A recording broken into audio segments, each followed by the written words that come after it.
Do you remember me?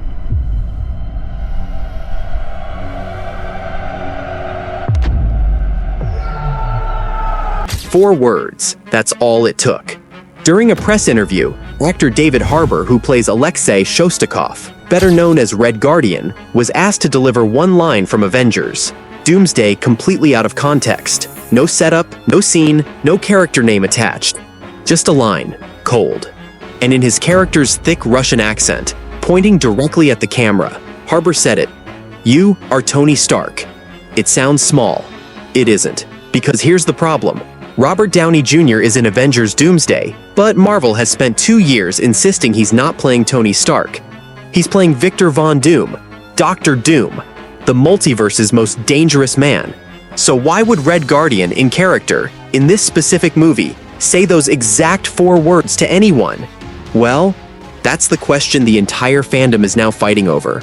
There are really only 2 possibilities, and honestly, they're both unsettling in different ways. The first is the one fans want to believe, but that most industry analysts consider the least likely, that Tony Stark, the actual Tony Stark, not a variant, not Doom in disguise, somehow makes it back into the story. Maybe through a flashback. Maybe through some multiversal loophole nobody's accounted for yet. It's not impossible. It's just very, very unlikely, given that Downey's entire Doomsday press run has been built around him playing Victor Von Doom specifically. The second possibility is the one gaining real traction, and it's the one this video is going to spend most of its time on. That Red Guardian isn't talking to Tony Stark at all. He's talking to Dr. Doom and mistaking him for Tony Stark, because underneath the mask, Doom's face is Robert Downey Jr.'s face. Think about how that line is phrased. You are Tony Stark, not Stark, not Tony. The full name, delivered like a statement of shock, almost an accusation. That's not how someone talks to a person they already know well. If Steve Rogers, someone who fought beside Tony Stark for a decade, saw his face, he wouldn't say, "You are Tony Stark," like he was reading it off a name tag. He'd say Tony or Stark. That phrasing is what you'd expect from someone meeting that face for the very first time.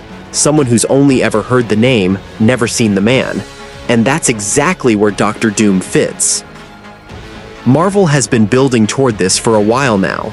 Doom, for almost the entire runtime of Doomsday, is expected to keep his mask on. Reports and set photo analysis point to only a handful of moments where he removes it alone, in front of loyal followers, or in front of one specific hero he's trying to manipulate.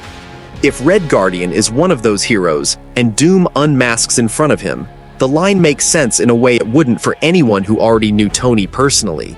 So who would Doom be trying to win over badly enough to show his real face?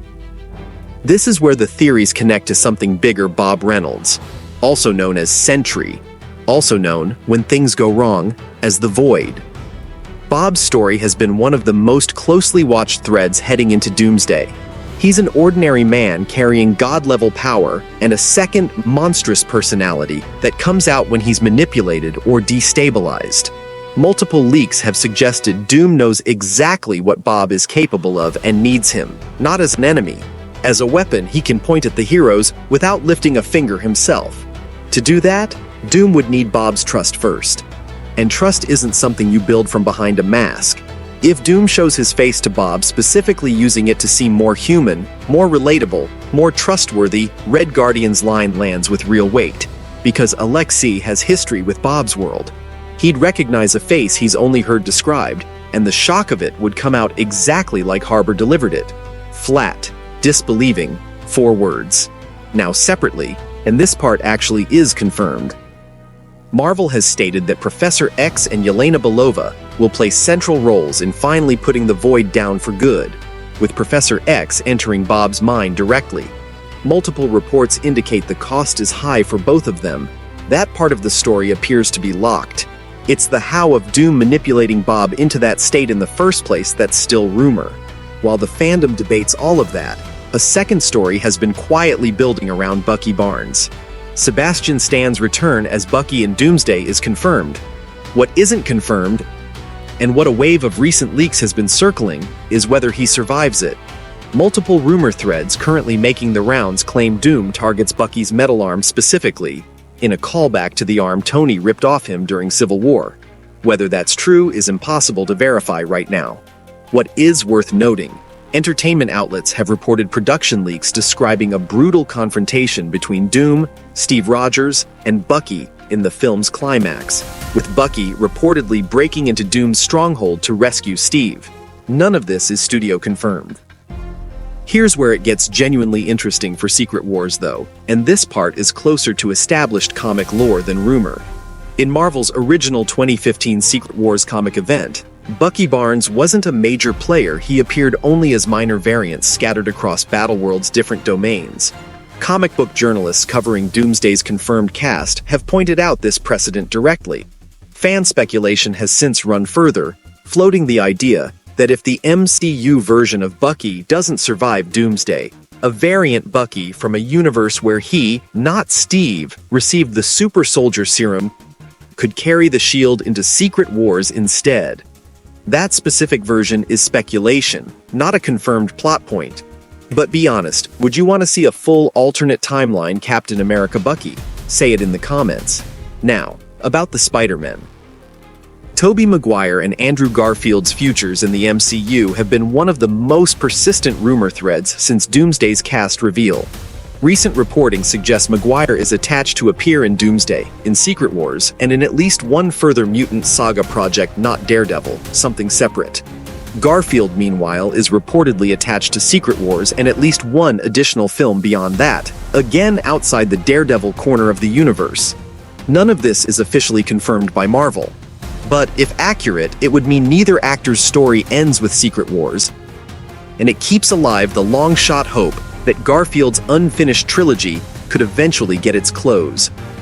There's even chatter, nothing close to confirmed, that a future Spider-Man film could lean into a live-action Spider-Verse structure, folding Tom Holland, Maguire, Garfield, and possibly Miles Morales into the same story. Holland himself has publicly teased Miles Morales in recent interviews, which is at least part of why this rumor won't die. Which side are you on? Do you think Garfield's trilogy actually gets finished, or is this just fans wanting closure that Marvel was never planning to give? And then there's the weapon. Trailer footage shows Doom holding a device that a large portion of the fan theory community has identified as a version of the Ultimate Nullifier in the comics. A device so powerful it can erase a single person, an entire planet, or an entire timeline, depending on the will of whoever holds it. This identification comes from close frame-by-frame analysis by fan theorists and comic-literate outlets, not an official Marvel statement. So treat it as an informed guess, not a confirmed fact. If the theory holds, it would also explain something that's bothered longtime fans since Fantastic Four. First Steps released. Doom never showed up to stop Galactus. At the time, it read as a strange omission. But if Doom's actual goal is the total collapse of the multiverse so he can rebuild it as Battleworld, a fight between Galactus and the Fantastic Four wasn't a threat to stop. It was a resource to study, and, in this theory, eventually to take. Fan-driven timelines speculate that once Galactus was defeated and banished by the Fantastic Four, Doom tracked him down and claimed the Ultimate Nullifier for himself. In the comics, wielding the Nullifier demands a mind strong enough to survive the power, otherwise it destroys its user. A being like Galactus surviving it, and Doom taking it from him, would say a great deal about exactly how dangerous this version of Doom is meant to be. Which raises the last piece, because if the multiverse really is collapsing, incursion by incursion, something has to be causing it. And universes that had no business ever touching Tobey Maguire's Spider-Man world, and the X-Men's world among them, are reportedly colliding anyway.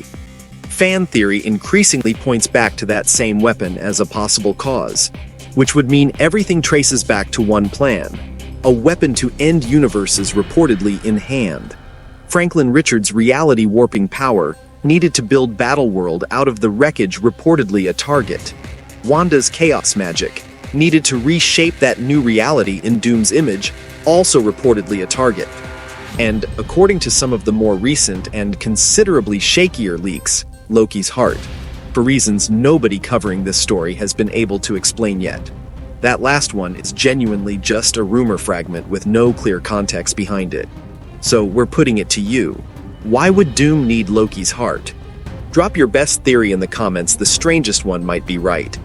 4 words started this. You are Tony Stark. Whether Harbor just handed the fandom a real spoiler or nothing more than an actor's slip in front of a camera, Marvel isn't confirming anything until December 18th, 2026, when Avengers Doomsday finally answers it. That's everything we know and everything we're still guessing at about Avengers, Doomsday's biggest unanswered line. If this kind of deep dive is your thing, subscribe for daily MCU videos, because there's a lot more to unpack before December. See you in the next one.